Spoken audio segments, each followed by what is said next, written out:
And if we are studying or trying to understand a kind of system which is based on IoT.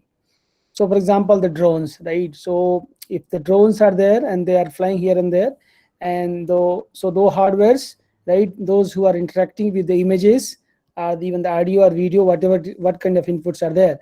So to compute all those stuff, right? So there are two possibilities. Are the computation should be there on the edge itself, where the sensor used to sense the data and compute and take the decision on the same itself, or the other possible option is on the cloud itself. So the cloud takes a little bit latency in the cloud computational things is the big issue, right? So where there are important issues, which kind of IoT application there we should think of to develop an efficient hardware, right, where the where the computation work can be done. So that was the whole philosophy about this talk. So the content of my presentation would be introduction of the group, then what are the IoT architectures and the systems, and the embedded softwares, hardware software co-design for AGI applications. Then we will also discuss the design methodologies and the platforms, because as a faculty colleagues, it is my also duty to make you aware, all of you, and learn also from all of you, that whatever little bit we have done, we should disseminate to you people, so that you can also think of to start the research career. If you already started, is great, and that our contribution may be the one addition in your ongoing research activities.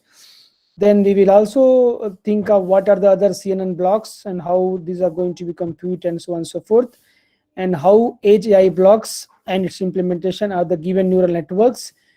There primarily we will talk about the activation functions, which is one of the integral component. Then we will also discuss about the various ways are implementing the efficient MAC, so that the so that the area, so that the kind of other important parameters of these MAC units can be efficient. Okay. So, and then finally, a very important block which is primarily used in the either edge or cloud, that is the in-memory computing. So these three blocks primarily we will discuss in 1.5 hours or so into this lecture. So this is all about my group, the group called the Nanoscale Devices Circuit and System Design. And those who are interested, they can have a look on this web page, and they can find in detail about the ongoing research activities, the number of projects, the number of engagements, and our Twitter handling and Facebook and other things. So, and where we are trying to leverage the SRAM philosophy, okay, in various applications. So in the reliability or the security or even in-memory computings and so on and so forth. Okay. So this is all about the research activities. So 10 years before, I started my research career from the devices, multi-gate MOSFETs, where our job was to, Dr. Vaibhavji, is my audio clear to everyone? Yes, Santosh. Thank you. So when I started my research career years before, right, so then there I was talking about the multi-gate MOSFETs. So I mean, just before my lecture, Professor Dasgupta sir has delivered a lecture where he was talking about the various MOS devices, its advancements, why do we need multi-gate and so on and so forth, right? So I started my research career in those philosophies where the FinFET and double gate MOSFET and circuit application. Primarily there was the memory application where we have studied the latency and other stuff during the 10 years before during my PhD. Then after that, we have moved the various other devices, graphene FETs and its application and so on and so forth. But last couple of years, we have also developed the competency where we can connect various sensors with IoT boards, and then we'll try to see the application. And later we thought of to make a system on chip, right, for the various IoT modules or for the particular application. Right, so these are the important things where we are focusing last more than 10 years or so. But primarily nowadays we are more focusing upon the computer vision applications, and we are trying our level best to design it's like ICs, or you can say the integrated circuits, or you can say system on chip. Okay, So there's those applications we are trying to deal with, and we are trying to interface all those blocks. So how we can make efficient hardwares, right? So these are the present engagements where we are more focusing. Coming to the a very important slide, that why we are studying or why we are doing research on AI chips. So this slide is very important, and if you see this artificial intelligence chip, right, and its market. So even if you see this from 2015 to 2024, right, so the even North America, if any of the bar chart, if you see, right, over the years, then you will learn that there's a huge market, either in the North America, Western Europe, Eastern Europe, Asia Pacific, Latin America, and so on and so forth. So what we have learned from this slide, that the AI market is really increasing like anything. Even now, we are in 2021, and now if you see in the North America only, right? So there also, so the $2,000, right? So it's very increasing very fast, I should say, right? So this itself shows that how big market of the artificial intelligence chip is.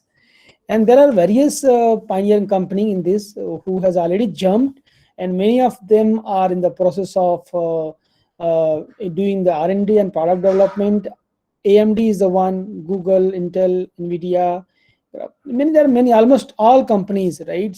Those who have not even touched, they are now touching this artificial intelligence chips and machine learning chips. Okay, because this is the revenue is the one parameter where people are always trying to love and jump into the market, right? So this is all about the AI chip. So AI chip is a specialized silicon chip which minimize the risk of the human life in many industry verticals. That can be the automotive, that can be the even healthcare, right? Then can be many, right? Industry 4.0 and so on and so forth. That I'm sure that as a faculty members, you may be aware about all those area where the AI chips, particularly in the IoT, for example, drone, right? Smart drones, right? There people are thinking about.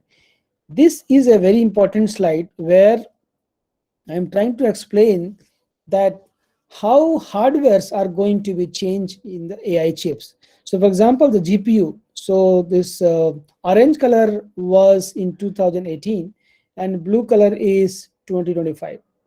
So just after a few years or so, if you see how GPU, ASICs, FPGA, CPU, and others are going to, play the major role. So if you think about the ASIC market, right, application specific integrated circuits. So this market is going to be a big boom.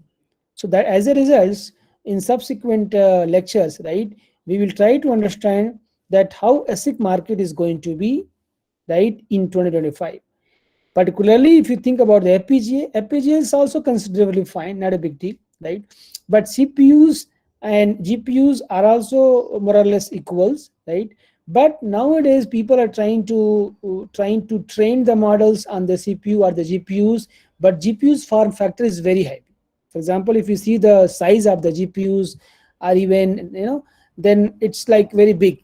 So you cannot deploy these kind of GPU machine, graphical processing unit machines, or even CPU machines on the nodes. Okay, so as a result, people are trying their level best to reduce the form factors for which application they are trying to make, and the ASIC is the best option. So is the form factor, the power consumption, many other important parameters are going to, because if you think about the IoT, where the power will be battery operated, so the lifetime of a battery, people are expecting as much as possible. So that is only possible if you miniaturize your hardwares. So ASIC means a very tiny chip, right, where multiple blocks are going to be placed. So as a result, if you see this figure, right, by 2025, this is the classification based on the chip type. So AI chips are in the form of the ASIC is going to play the major role. This is the forecast, right? But nonetheless, FPGA market is also equally compatible, right, and giving a very good impact on the various applications, because FPGAs, for example, almost all the leaders in FPGA, they are trying their level best to make a very robust, efficient, having more capabilities FPGA for the AI application, right? At the same time, they wanted to reduce this. It's a fun factor as well. So this slide is also very important for as far as the chip type classification of AI chips. Okay. So now, since the topic is related to the edge AI chips for the IoT, right? So we need to understand that what is IoT. So Internet of Things, if you think about this slide, if you see that almost every objects which is shown in this slide, they're all going to connect with the smart chips, where the internet are going to, they are basically internet enabled chips, right? So for example the mobile, for example the car, for example everything, right? What, even smart bulbs, right? Smart cars, in bed, hospitals, whatever you can think of. So basically the idea is that can we control the devices, right, anytime, any place, anywhere, through the internet. But altogether, if you think about these tiny devices, can be the fan, can be the bulb, can be the switch, can be anything, whatever you can think of, right? Living and non-living things. So almost all the devices are going to equip with a small tiny hardware. That is going to be probably the ASICs, or can be the system on chip if there is a more complexity. Okay, so keeping those things in your mind, right? Uh, if you think about the various IoT applications, right? So for example, agriculture. Agriculture is the one where IoT devices are going to play the major role. The public transport, even the communications, right? Even the retail market. When we go and do the shopping and everywhere you will find that this internet tags are there, right? For example, right? So now not available, but in the coming years you will find, right? Home automation, then vehicle, industrial automation, right? Automotive, smart cities, healthcare, medicals.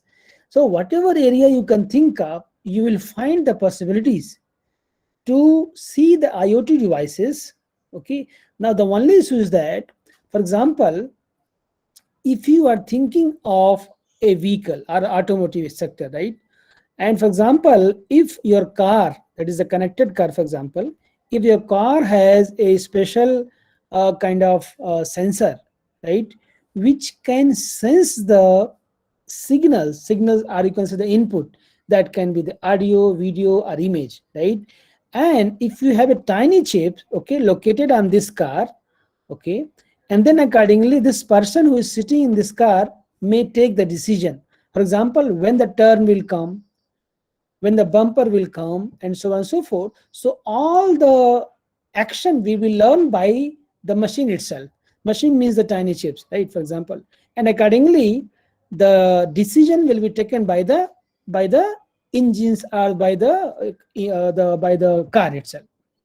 Sometimes people used to talk the connected car, sometimes people used to talk, for example, the smart cars or driverless car. It doesn't mean that there would not be driver would be there, but majority of the actions of the, for example, braking, for example, accelerating, for example, many other actions used to be happen, right? Nowadays, even this car, we may have many things. For example, the automatic wiper, rain wiper sensing, right? So you think about the available even car nowadays, how does it sense? So sensors, those who are deployed in the car, they use to sense if the rain is about to come, the automatic wiper will start running, right? So it's not like that somebody going to touch, automatic, right? Similarly, if you are driving a car where turn will come, so the images, those who will be in front of the car will be captured by the sensors or the cameras, okay, by the lidar, right? And then they used to compare. For example, if you are going on the same path daily, then definitely your car will learn using machine learning techniques that this kind of curve is about to reach or about to come, and hence the speed or even many things will be controlled by the car itself. So there are this decision making ability can be happen two ways. The one is where the sensor used to sense, a tiny chip will be there that will be compute there itself. So that is called the edge computing. on the sensor node itself. Now the second possibility would be so that the driver or the car itself can take a quick decision. The second possibility could be that whatever sensor signals has been sensed by the sensor, that can be sent to the cloud, and then the hardwares which are there in the cloud, they can compute it and then give a signal to the machineries, right? And then the decision will be there. So in this process, there will be some latency. So latency is the only issue. There are various trivial applications where people are trying their level best to compute on the edge itself, not in the cloud, because otherwise it will take milliseconds or even microseconds, and hence some critical applications where these things are not suitable, people are talking about the edge application. Okay, so on the sensor node itself, one has to take the decision, compute and everything, then you will say the edge AI computing. Now, so as of now, I have explained that there are two ways of doing the computing. One is the cloud and other one is on the edge, right? So for example, here, if you see this cloud computing, right? So the people are here, and then every devices have to integrate, and then on the cloud itself, right, and then the decision has to come on the cloud. However, in the edge, right, the cloud part will not be there. So the decision will be very quick, very fast, right? So edge AI using the cloud server, the action analysis, and AI would be there, and then the request and the command will be there. However, here there will not be any intermediate states, and the command will be given to the AI nodes, and then the analysis and action will be happen. So somehow, right, this edge AI computing, right, will reduce the latency, or you can say improve the latency, right, for particular application. So if you go through my slide and if you just click these, then you will find that what kind of edge and cloud computing one is expected and which kind of application. But in nutshell, you try to understand that in edge artificial intelligence computing, the latency is really improved like anything. Okay. Now, even in this slide, if you try to understand, right, that the data generation, then data is stored, that is called the big data. But the data processing and actionable insights used to be happen in the AI part only, right? So here it's being shown that, for example, if you are trying to study some recognition and tracking systems, okay, and then we have to have some sensors, can be your camera, can be the mic, can be GPS, and so on and so forth. And then we have to have the inference on those things, and then the local data will be there, learning part and cloud, and then and so on and so forth. But this kind of things, if you think about the cloud and server, it will take time. The training data sets and everything will happen, and then the load and pre-trained models, and then it will take the decision. But the edge itself, everything should be there in the edge itself. I mean, you can see the red color part, left hand side part, right? Otherwise, if you go with the cloud way, so that will definitely take some time. That is the learning of the data, inference on the cloud and servers, and then finally load the pre-trained models, and then finally you can take the call on this. Okay. So here, what I was trying to explain is that in the graphical manner, that how edge as well as the cloud computing used to be happen on this particular recognition tracking system application. Now coming to the IoT, because this is the IoT workshop, so it's very important to understand that how a typically, right, IoT system architecture used to be have, right? So for example, here if you think about various blocks are there, right, where the radio modules blocks used to be there, where the power amplifier, low noise amplifier, mixer, ADC, DAC, baseband, and so on and so forth. Then we have to have the CPUs, right? And then we have to also have various protocols which used to communicate between various blocks, among the various blocks. For example, I2C, SPI, UART protocols. And then we have to have the storage memories, right? And so on and so forth. So various blocks are going to be placed in a IoT typical systems. and some of them blocks are being shown over here. Coming to just to correlate your maybe these blocks, right? I just trying to interface with some available hardwares, IoT hardwares. Raspberry Pi is the very famous and many years among all of us.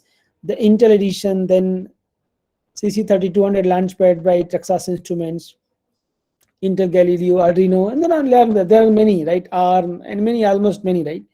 These are the very old data. But nonetheless, these hardwares, right, any of them will have almost all those blocks sitting in this. Okay.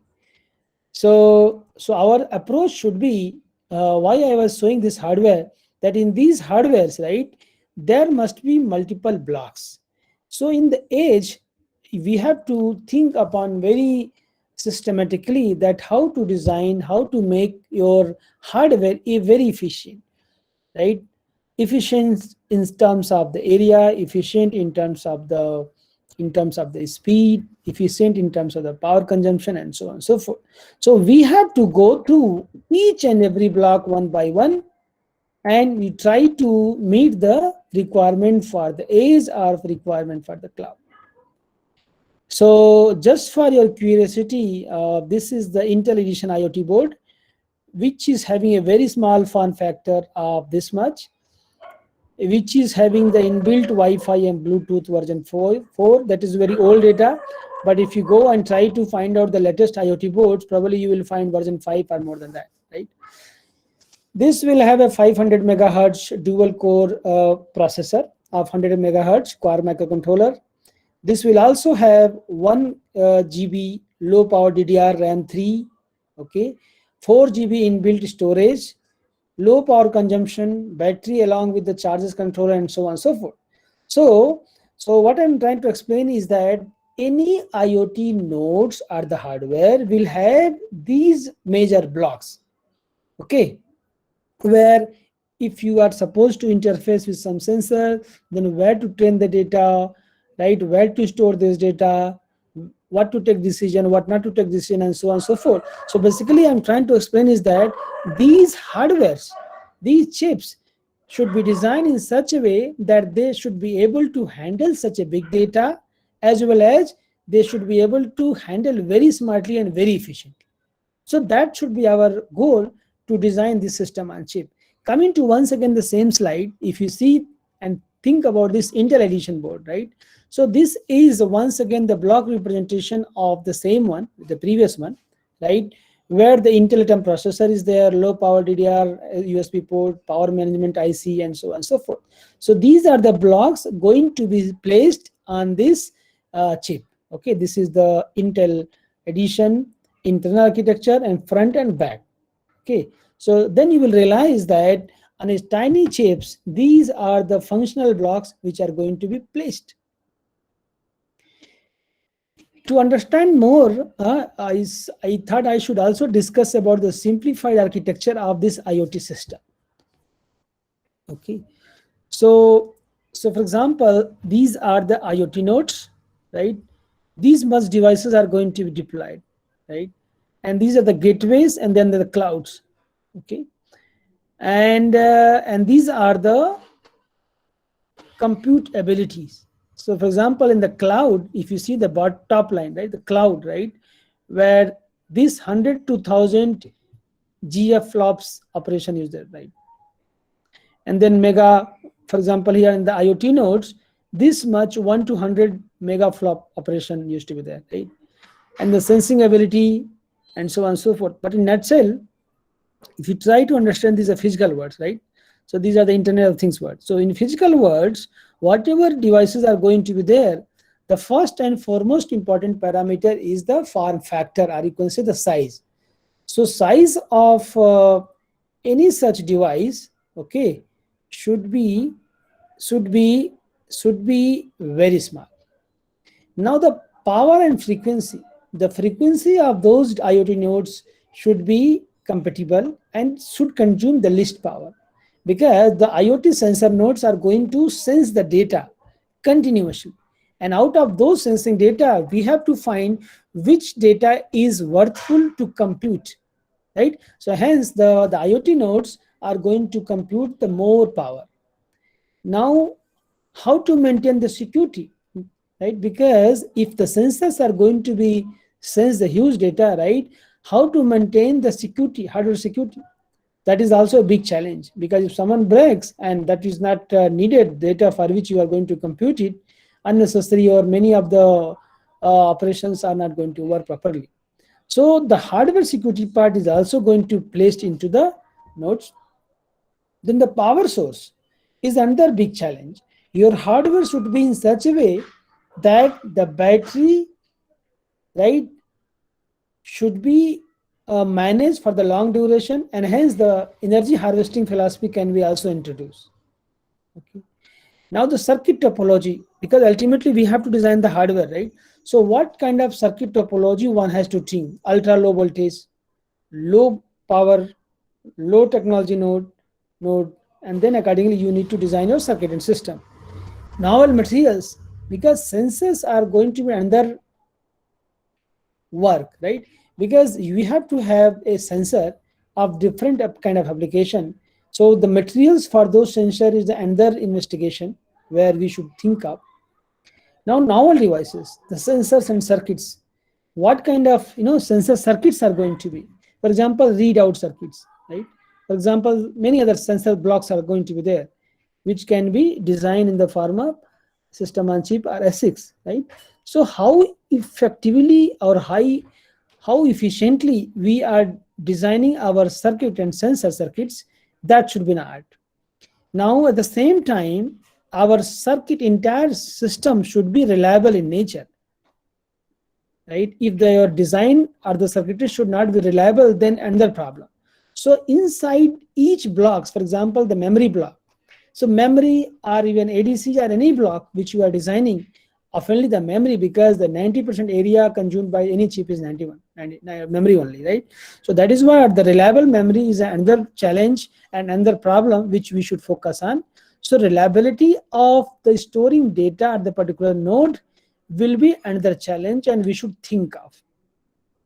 Now, if you think about the radio frequency block, the transmitter and receiver part, that should be ultra low power consumed, because majority of the power which will be consumed by any other block is the radio frequency block.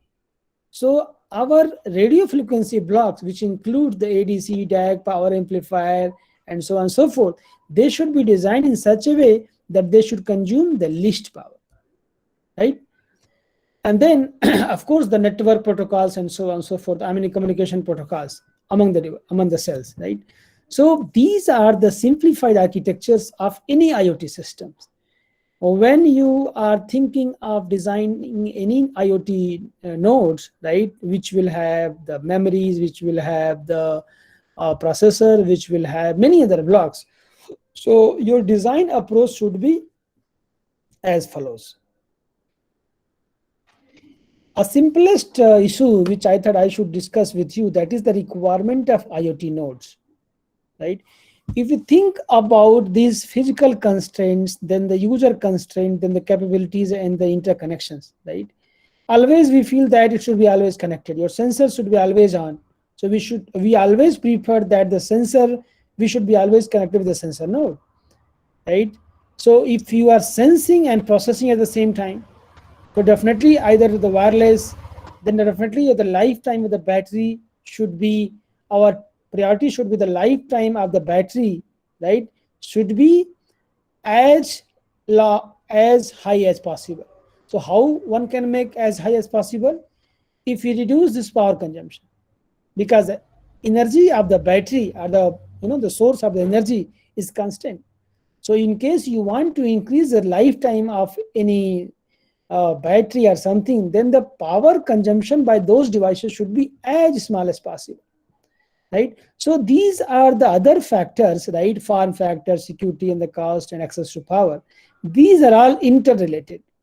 Okay, so it's important message out of this slide is that how to make your device, right, a circuit in such a way that the power consumed by those blocks should be least, so that the lifetime of those IoT devices should be as high as possible.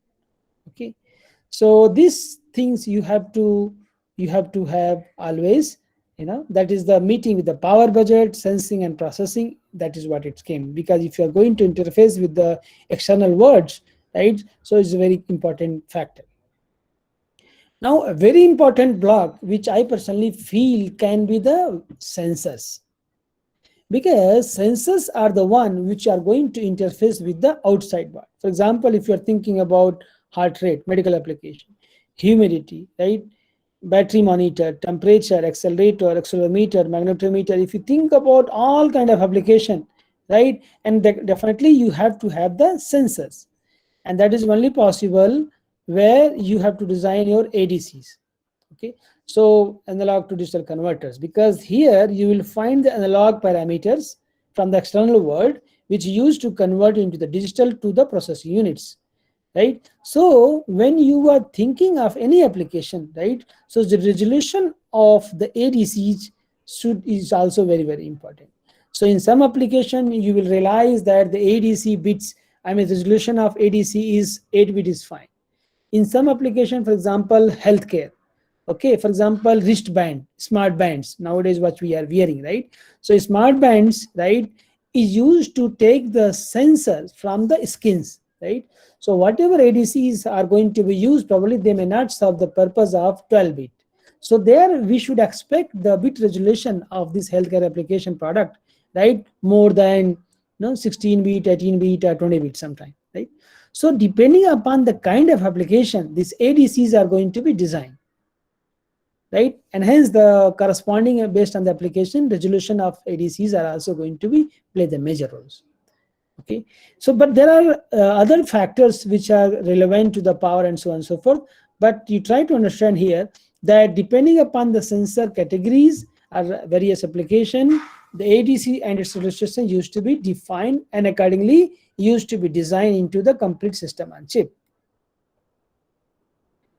Now, if you think about this power breakdown mechanism, right? So, majority of the power will be consumed by the RF block. Okay. So these, for example, Zigbee and BLE, No Radio, and Silicon Labs, NXP, Freescale, and so on and so forth. So majority of the blocks, right, is because of the wireless communication. That is the RF blocks. And that once again, depending upon the 32-bit address or 128-bit. Okay, so for example, IPv4 protocols and IPv6 protocols, right? So, but the idea is that, is it possible? If possible, can we have the 1 nanojoules per bits, right? So then only probably you may meet. Even now, we should try to have lesser than 1 nanojoule per bit. Okay, so these are the power breakdown mechanism in IoT applications which we should think of. Now, coming to an overall picture, what we have just now learned is the IoT systems. Okay, now we have learned the IoT. We have also learned the edge AI computings and cloud computings. Now we'll try to mix both. That is the edge part. Okay, if you think about here, we have placed the edge accelerators. So edge accelerators, right, will have the in-memory computing, right? So in-memory computing is a block where computing as well as the storage both used to work in a simple SRAM chips, right? That can be anyone, but primarily here we will discuss about SRAM. And then the reliability and security parts and digital interface, local memory controller, many blocks are going to be placed here. Okay, and then if you try to interface with these RF blocks, with the power management units, with the AHP buses, right? So here what we have shown here, that these protocols and the data converters and the custom sensors and circuits with the GPIOs and so on and so forth. And these are the interface blocks where the DMA controllers are there and RISC-V processor is there and so on and so forth. So what we have shown over here, that the hardware software co-design. So here, basically the off-chip DNN training and finding the train weights.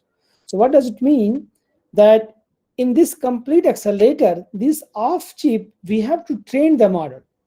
For example, if we are trying to train a model of hand digit recognition, okay. So for example, the MNST data sets, so that will have the 10,000 more sample. Okay, for example, I can write one straight, you can write one slightly little bit tilt and so on and so forth.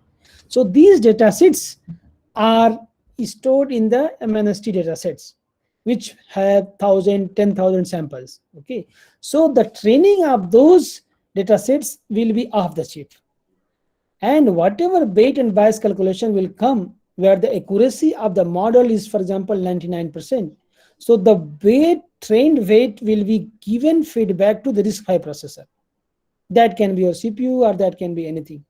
And then accordingly, you can interface with this AHP buses, and then this weight are going to be interfaced with this IMC, and then accordingly you can design. But nonetheless, here also this in-memory computing, we have to design this in-memory computing which can be suitable for the edge accelerator. Okay, so here in this particular slide, we have merged the concept of the edge accelerators, of the self-chip training, on the self things and sensing and so on and so forth. But in nutshell, you will find this kind of hardware-software co-design approach for edge AI application. Okay. Now, a very important thing which now we are trying to learn is the deep learning. So as of now, whatever we have learned, we may understood that somehow, in this AI, machine learning, deep learning, we have to interface with some images, which is shown. So images are going to be, or even videos also can be, but somehow input. So input can be the form of images. So these images are going to be interfaced with those sensors, right? And then, for example, the cat, for example, dog, or even anything, right? For example, the stone just ahead the car, and so on and so forth. So using these machine learning models, right, we have to train a model and then compare it, and accordingly, the hardware should be designed in such a way that they should be AI compatible hardwares. Now, so for example, here the object detection and classification, right? So whatever objects are there, they are all going to be detected, and hence the classification also, because for example there are multiple cars, right? So for example here, rates and so on and so forth. So how to detect those objects and then accordingly classify it, and those who are useful and those who are matches the accuracy 90%, that we have to, and then accordingly take the decision. Okay, so somehow these things are needed and can be equipped with the DNN accelerators. So what is accelerators? Accelerator is a very efficient hardware which has a capability to deal the AI features in those things, right? For example, here is the input is a cat image. Okay, so we have to find the input and the weight of those images, right, which is primarily available, the natural images of those cats, right? And then somehow if it is going to interact with the using this, the feature extraction we have to do, and then using the convolutional layer in multiple levels, right, we have to find out and take the decision with the various classification process, whether it is the dog or cat or sheep or what exactly, right? So basically the original image is there with you, and using this mathematical process, right, we have to find whether the original image is the one which we thought of or something different. So it's going to be convolute and then compare it, and so on and so forth. So in the entire process, we have to have the efficient hardwares. Okay, and now we are talking about the design and development of those hardwares. So to continue the same process, if somebody may have learned this artificial neural network and simply neurons, right? So one neurons, right, will have the multiplication accumulation unit, that is the, so for example, the inputs x1, x2, and so on and so forth, and these are the synaptic weights. Okay, so w1, so x1 into w1 plus x2 into w2 plus x3 into w3, and so on and so forth, and these are the activation function, right? So if you try to understand the mathematics behind these neurons, and then accordingly you can design the hardwares, or you can say the chips, then you will learn that you need a multiplier, and you need the addition, you also need the activation function to represent one neurons. And your neurons, there are multiple neurons, right? So one neurons is supposed to be designed very efficient so that the multiple neurons can be designed in such a way that you can interface with the images. And from where these weight value comes? Weight value comes from the software part. So on the software side, we have to train the model and we have to find out the exact weight, right? And then using those weights, we can make a efficient compute infrastructure. So once again, coming to this basic neuron architecture. So what I explained that there you may have primarily the MAC unit, where that is the multiplication, multiply and accumulate unit, okay? And then the nonlinear activation function, which used to fire, and then the neurons works, okay? So now these activation function can be the sigmoid, can be the tan hyperbolic, can be the ReLU, can be the Swiss, can be many other, right? So depending upon your chosen activation function, the neurons trigger and act accordingly. Okay, so so our approach is basically now coming to the slowly I am moving to design the hardware. Now our approach is to design the efficient hardware architecture. Okay, so how to design efficient architecture? That is, the fully connected deep neural network demands high logic resource utilization, because you are supposed to deal with lots of neurons. So your hardware should be, right, high logic resource utilization. Now each neuron having activation function with the same property for all. Okay. Now each MAC unit having n multiplier, which is resource hungry logic block. For example, each MAC unit, right, having n multiplier, because we have to multiply, right? For example, x1 into w1, x2 into w2, and so on and so forth. So which is a power hungry blocks, right? So, and then IoT application demands tight budget of area and power efficient architecture. So if these complete chips are going to deploy at the IoT nodes, which need the tight budget, I mean the area is supposed to be, form factor is supposed to be very small and power efficient at the same time. So what we have learned, that these multiplier are going to play the major role along with the addition, right, and these activation function. So our approach should be, if you want to utilize these neuron architecture, efficient neuron architecture for the IoT application where the area and power is the constraints, then accordingly your sub block which are sitting inside that MAC unit should be designed accordingly. Okay. So what is convolutional network? Okay. And this all kind of CNN will have the processing element that implement the convolution operation, which, and GPUs, FPGA and ASICs are used to implement the CNN accelerator design.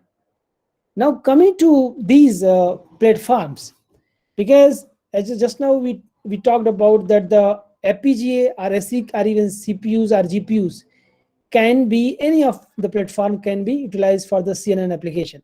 So GPUs are the most widely used hardware accelerators for improving both training and classification processes in CNN. This is due to their high memory bandwidth. So the memory bandwidth in the GPUs and the throughput are as highly efficient in floating point matrix based operation. However, GPU accelerators consume a large amount of power. Therefore, their use in the CNN-based application implemented as a cloud server on the large server on the battery operated devices become a challenge. So what we have learned, that these GPUs may not be the suitable for the IoT application, or you can see the battery operated devices. Okay. Now coming to the other two, that is the FPGA and ASICs. These kind of hardware accelerators have relatively limited memory, IO bandwidth, and computing resources compared to the GPU based. Okay, so these FPGA and ASICs, they have relatively less resources. Okay, however, they can achieve at least moderate performance with the low power consumption. So these two, FPGA and ASICs, are going to be the moderate performance with low power consumption platform.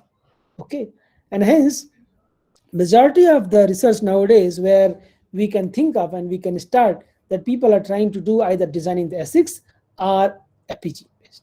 Okay, because FPGA are more flexible in nature also.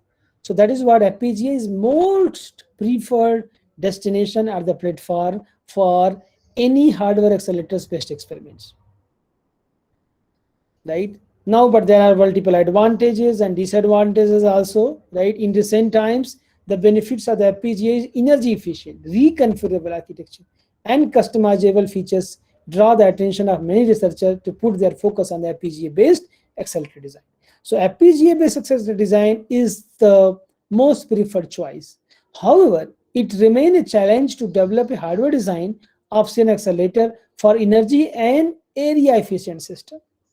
Because of this limitation only, people have thought of to go, it's like is ASICs. Okay, despite several, there are multiple advantages of FPGA, but these are the few things which has the advantages and disadvantages both. So now we were discussing about the various hardwares and platform which are act as accelerators. So if you think about and compare the CPUs, GPUs, FPGA and ASICs, primarily those two, FPGA and ASICs. So ASICs and FPGA are more efficient, right? At the same time, if you think about the flexibilities, ASICs is the least, FPGA is more flexible in nature, and so on and so forth. So now slowly, we are moving to a point where which kind of design platform one can think of to start analysis the this AI accelerators for those things. So now, as of now, what we have learned is ASIC is of course the best, but FPGA can be thought of to start the research, and hence what we have decided in our lab a couple of years before, that we have started a and thinking of a gyro board, which is a which is not very efficient blocks, but where that can be that we thought of to use this, and we found that this gyro board, right, which is not a very high end FPGA board, which is normal board, SoC board, and where the hand digit recognition can be started, where we started thinking of designing our efficient Mac using VSDL Verilog language. Okay, whatever you can think of, you can use this, right? For example, the addition, multiplication, right, activation function and its implementation either in ReLU or the time hyperbolic or whatnot. Okay, so these blocks which are going to be inside these hardwares, we can think of and design with the digital design approach, where VSDL description language can be written. For example, if you are thinking of the for fixed point Mac, okay, so multiplication part will come and then addition part will come, right, and so on and so forth. So it's easily you can find out the Mac code in various forum, where those Mac code you can take, and then you can start thinking the designing and developing, and finally using our own wisdom, right, we can make the efficient Mac. Okay, so but these are the approach, and the log approach is also there, where people are trying to make the one neurons, then it's addition, subtraction, and so on and so forth. So this is also one approach, and there are multiple approach. For example, this is called the mixed approach, where some digital blocks you can thought of designing that with the digital approach, and there are multiple analog blocks where you can use this analog approach. Okay, and coming to this, basically this is the ASIC design approach, where you may have some blocks of digital, you may have some block of analog, and then finally these are the processing steps which one should use. Okay, now, so as of now, what we have learned how to design, we have started our journey from the IoT. What is IoT? What is the IoT system blocks? What is edge AI blocks? Right? What is accelerators? What kind of platform you can think of, either ASICs or FPGA or even mix, and why, and so on and so forth. So there are those things we have learned. Coming to now the next one, that is the CNN blocks. right? So these are the, for example, the input images. Then we have to have the bias and weight. We have to have the conversion letter one. Then the pooling. Pooling is a process where it's called the filtration. And then the particular process, if you do, then you will find that what kind of, input section part you have to take, what kind of input filtration, max pooling, and the pooling layer, how to define the output, and so on and so forth. So these are the process which used to involve when you are doing the convolutional as well as the max pooling in these CNN networks. And then finally you can find out the accuracy of the network which you are studying, and then finally you can find whether it's dog or cat or what exactly, right? So a little bit knowledge about the mathematics, the matrix multiplication, and so on and so forth is needed, right? And then somehow the images and it's like other stuff is also needed. So this is how one can take a image, apply the convolutional layer models, and then for the fully connected network layer, apply the max pooling, or you can say the pooling layers, and then finally you can find out. So these operations you can do on the your laptop, simple laptops also. Okay, finding the accuracy and so on and so forth.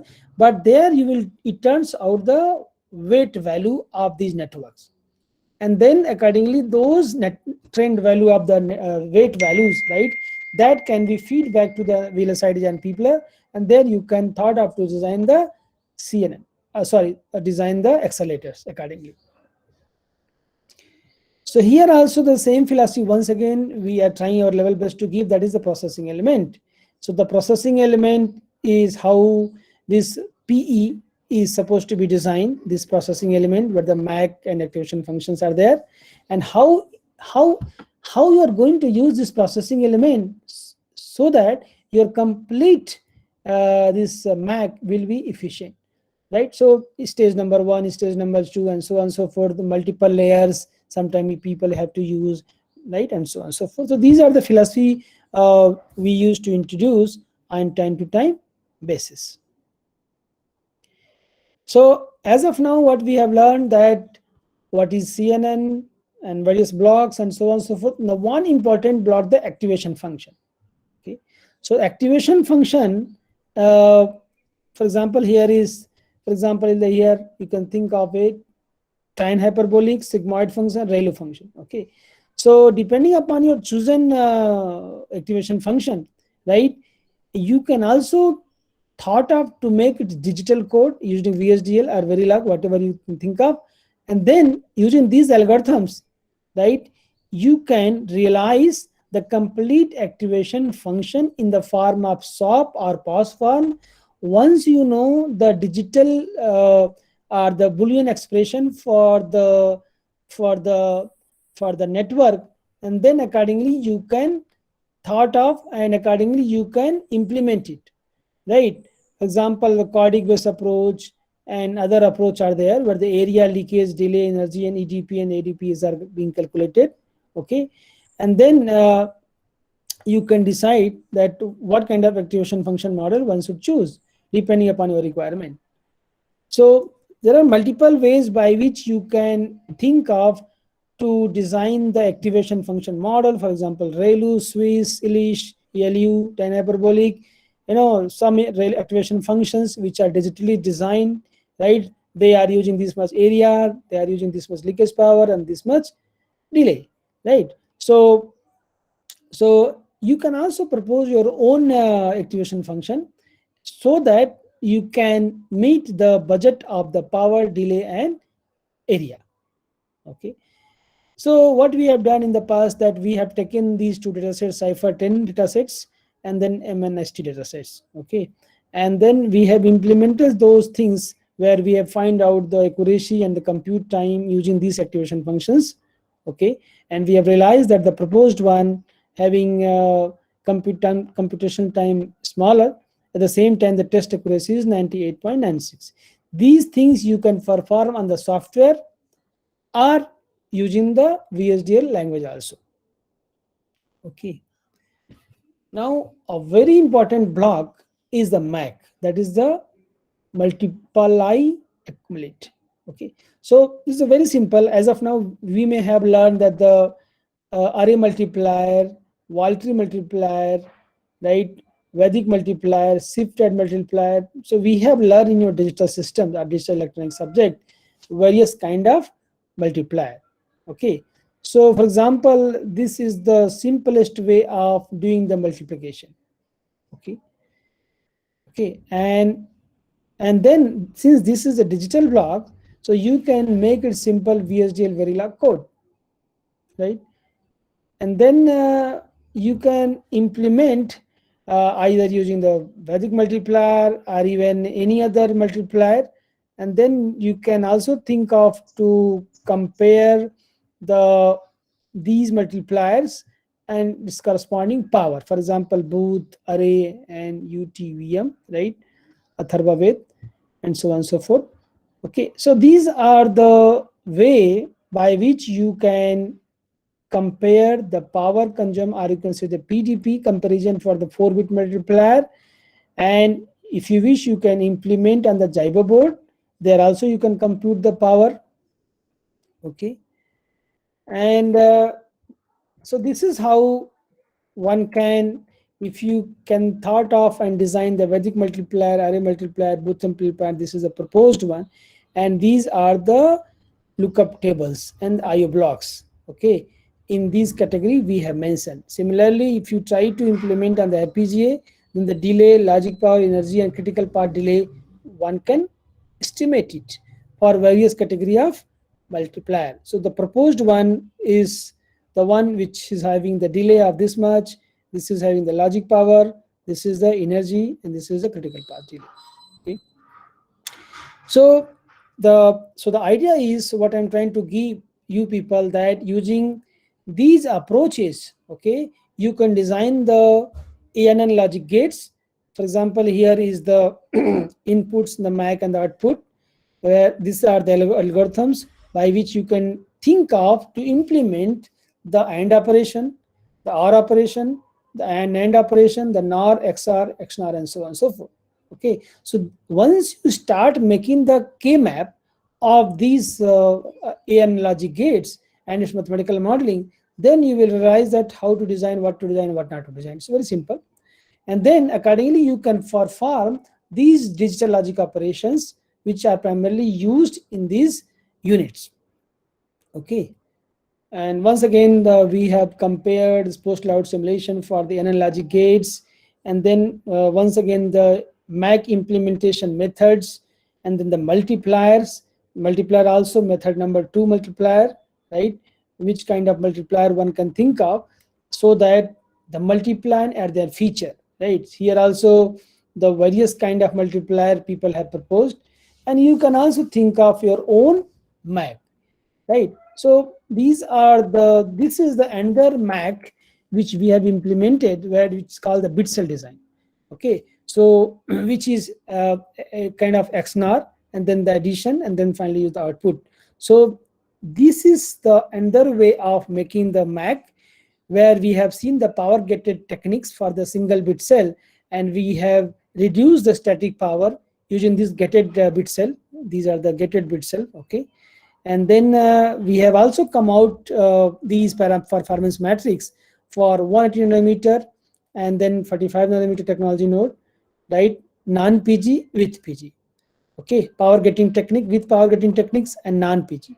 So these are the parameters which has been improved using this bit cell MAC approach. Okay, so these are the another way of leading the same thing, where we have designed the MAC efficient MAC architectures using this. Okay, and once again, this was purely designed in the VHDL or Verilog. Okay, you can also thought of, and these are the design specification for the custom semi-custom approach.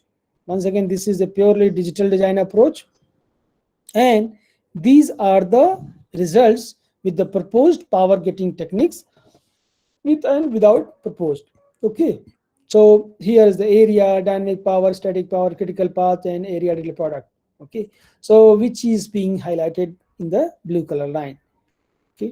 And here is the 8-bit precision. Here is the 8-bit precision proposed bit cell MAC architecture for 1 nanometer, here 45 nanometer. What is 8-bit precision and 16-bit, 32-bit? So this bit precision is also selected based on the various parameters, right? So that is somehow related with the accuracy. So we have also done the analysis that how accuracy and bit precision is being compared. So for example, if you are trying to take the 8-bit data width, okay, and then you try to compute the accuracy using the software, Python, other languages, right? Then we have learned that there is no much big difference of accuracy if you go from 4-bit to 8-bit to 32-bit. So that is the reason we have chosen the 8-bit precision. Probably in the next slide you will find, yes, here. Yeah, here. So bit precision computation and accuracy impact. So what we have learned that if you try to start analysis for these data sets on these network, LINET and CAFENet, right, for this MNST and CipherNet data sets. So if you think about 2-bit bit precision, if you are thinking for the fixed byte data representation, then here is 85.9. 4-bit 97, here 98, 98, 99. So this, see, if you think from 8-bit, from 98.2 to 98.7, 98.7. So only 0.5% difference is there, not big much, right? But if you go from 2-bit to 8-bit, you will find the significant. So what we have learned that it's advisable to learn and understand and approach the further subsequent circuit design using the 8-bit or at most 4-bit. But 8-bit was the appropriate one. Okay, and that was the reason in the previous slide, and in the subsequent slide we will try to understand even here also the combinational area for 1 nanometer and critical path delay at 1 nanometer for the bit precision, 8-bit, 12-bit, 16-bit, right? So 8-bit offers the combinational area at 1 nanometer as a list, even for all cases, okay, the proposed one and the other one. Similarly here, if you see the critical logic path delay, even in this 8-bit, it's of course the least one, right? So these were also deciding factor why we have static power and then the dynamic power. For 8-bit we have found the least one, and the same thing we have implemented on the LINET architecture. Okay, for example, these input images, and then and so on, so how many stages would be there, and so on and so forth. That is also decided by various methods and techniques. And then finally, if you implement these networks, LINET architecture, with the conventional MAC, with BitMAC, and then available resources, with conventional MAC and BitMAC percentage, right? So here you will find the lookup table, lookup tablegram, flip-flop, block RAM, IOs, and so on and so forth. What is their resource utilization for the available LINET architecture, or the bitmap or conventional MAC? Okay. So here what we have learned is once again fully connected layer 1, layer 2, layer 3, and then the LINET architecture with the conventional MAC, LINET with the bitmap and percentage of the saving. Okay. So this kind of analysis we have done on the critical delays, setup slack, and hold slack, and so on and so forth. So the MAC itself, the proposed bitmap shows 34.35% less area delay product, and this much less power dissipation instead of the architecture of 45 nanometer technology node. Okay, so these are the some highlights which we have come up, and we have designed the bitmap architecture of this MAC. Even though there are multiple MACs which has been designed, but our proposed MAC in these kind of parameters are. Now there are other ways to design the proposed CORDIC based activation function. Okay, once again for 8-bit, 12-bit, 16-bit. So what we have learned over here, that if you think of and the CORDIC based approach, the combinational area, the dynamic power, leakage power, critical path delay, and number of clock cycles needed, right? So we have done for 8-bit, for 12-bit, and 16-bit. And what we have learned that if you are going to design the 8-bit CORDIC based approach, then many of the parameters are going to be improved. Okay. And you can think of, if you go from 8-bit to 12-bit, then you will find more. And similarly, from 12-bit to 16-bit, you will find more combinational area. And the same thing is true for 8-bit combinational to 12-bit combinational, 12-bit combinational to 16-bit combinational. Further, we have also utilize our techniques with the proposed power getting techniques, the area, power, and delay, and so on and so forth, at 48 nanometer technology node for Cordic based, and there we have also found that this is improved version. Okay. Okay. So likewise, we have introduced the activation function. Then we have also introduced the MAC operation, and hence we have also learned that how sigmoid function, tan hyperbolic as well as this sigmoid function, both can be implemented using this Cordic approach, both function. So the reason for doing this sigmoid and tan hyperbolic together is to reduce the area and power and delay and so on and so forth. So these are the method where we have used, and this is called the internal architecture of the configurable logic blocks of the MAC and activation function. So depending upon the select line, if you go to the previous slide, okay, depending upon the select lines, okay, this line, right, select line, sometimes this function will be act as a sigmoid, and sometimes this function as a tan hyperbolic. So if you see, this is the tan hyperbolic, and the complete green one is the sigmoid function, right? So these things we have seen, and we have realized and compute the various parameters, right, and learn that how this area, static power, dynamic power, delay, and so on and so forth, with the proposed Cordic techniques is going to be improved at 45 nanometer typical process kernel with 8-bit precision.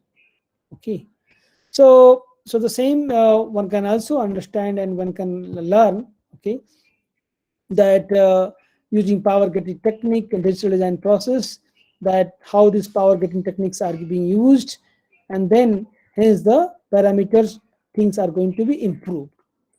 Now the other things what we have done, that we have proposed a performance centric pipeline design for the Cordic based activation function. Okay, so what we have done, if you think about this is the iterative Cordic architecture, and if you use the n stage pipeline architecture for n bit precision, for example, stage number 1, stage number 2, stage number 3, and so on and so forth. So if you pipeline this, why we are doing, because we want to improve its performance, okay, enhancing the performance basically, right? So our study shows that for 8-bit precision of this improved performance Cordic based activation function in the MAC, we need 5 stages. Okay, and then using all those 5 stages pipeline architecture here, right? If you use only 5 stage, right, then the accuracy and the power and delay and so on and so forth will be enhanced. Okay, so these are the methods and the techniques by which we have learned that the 4 stages or 4 to 5 stages is needed to improve the or you can say enhance the performance of the device. The last part of my talk is the edge accelerators, because if you think about the conventional computing units, right, in normal CPUs and GPUs, right, so basically the memory is going to be stored, right, and the processing also in the separate blocks. So the processing unit and memory units are going to be disjoint. So how in memory computing, right, this processing as well as the computing or storing the information or retrieving the information should be on the same block, okay, to avoid these latency. Okay, then you call it, this is the in-memory computing. So the approach would be that in these storage elements, if you see the green color, right, so these storage element can be the SRAM, can be the even registry RAM, can be many other things, right, where the data is going to be stored. But if you think of to compute the operation as well as store the information on the same block, then you will say that this is the in-memory computing. So for example, addition. So you can do the addition, subtraction, XORing, data shifting, and so on and so forth in these blocks. So by doing this, we have to have focus on the accuracy, the throughput, latency, energy and power, hardware cost, and flexibility, right? So these are the things which we have to take care of. Coming to once and the fundamental block of the in-memory computing, the first block is called the, or you can say the 6 transistor SRAM cell. So using this transistor 6 transistor SRAM cell, these are the read operation and write operation, where, and these are the layout, physical layout of 6 transistor SRAM cell. Using these 6 transistor SRAM cell, so what we have made the proposed InMac architecture. So here if you just see, this is the 6 transistor SRAM cell, one cell, second cell, and so on and so forth, N cell, right? Using these word lines and bit lines, and the next row starts, and so on and so forth. Okay, and these are the drivers for the storing the memory, and these are the performing some operation. So if you see the left hand side and right hand side, we have 2 driver circuits. Okay, and these driver circuits perform whether these cells can be act as a storing element or computing the operation. For example, gray to binary converter, gray to binary, 2's complement, full adder, and so on and so forth. Multiple such operation can be performed using these MACs, these SRAMs. So the one block of this 6 transistor of cell is being expanded and shown over here. Using this sense amplifier, okay, we can perform the various operation. Here on these driver circuits, okay, we have to apply the voltage or the current in such a way that they can perform the particular operation. So the idea is that can we do the reconfigurable standard logic operation, complex operation, right? 2's complements, gray to binary, binary to gray addition, right? And we have done a 65 nanometer 1 volt technology. So, and these are the in-MAC block. So basically this in-MAC block is the near-term computing, okay? And here in-memory computing. So some operation we are performing using this in-MAC block, and some mathematical operation, right, we are performing using this SRAM cell. And these are the once again digital blocks, which used to click and perform accordingly. Okay, so here it is being shown that we have used this transmission gate technology to perform the particular operation. And these are once again the blocks which are shown, right, from A, this one is the binary to gray, this is the gray to binary, and this is a 2's complement.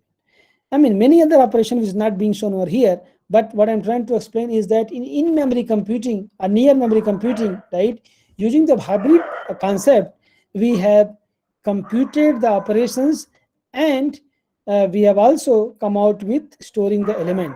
So here it is being shown that in figure number 3b, this one, right, is for full adder. This is for figure number 3c is for Boolean operation, and figure number C is the optimized one. Okay, so here we have tried our level best to compute the static power, dynamic power, and so on and so forth. And using these are the signals labels. Okay, later we have also realized that many operations which are supposed to be done in the processing units, we cannot perform using the 6 transistor SRAM cell. Then we have come out with the unique 10 transistor SRAM cell, which is more efficient and which can perform more operation. Okay, for example, the BNN and so on and so forth. So we have done this in-memory computing using 6 transistor as well as the 10 transistor SRAM cell. Okay, and then so the idea is that the whole idea of today's presentation is that if you have a wish to make an edge AI computing, right, platform for the IoT applications, so what kind of input hardwares or the inside hardware blocks are supposed to be there? Okay, that is the whole idea of the presentation, how you can think of that. For example, this is the in-memory computing, here also the memory blocks. Then we have also thought of that if it's going to interface with some MAC unit, then activation function and MAC blocks are going to be placed in and around these edge accelerators, and accordingly you can proceed and thought of. Okay, so Professor Vaibhav, I am done from my side.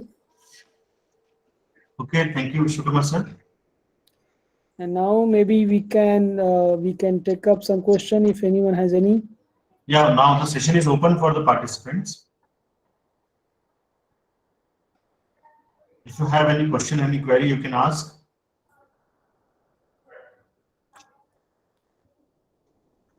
You can ask through chat box, or you can.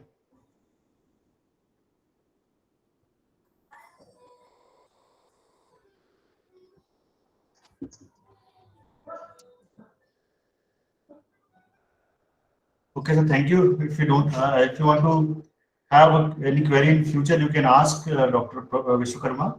I'll provide you the email address. He will give you the solution for that. So thanks, Dr. Vishwakarma, for a nice presentation and the inside view of this IoT technology and edge computing, and what is the impact of this in-memory computing over the future IoT systems and the multi-core processor. Thank you so much, Vishwakarma. Thank you, everyone.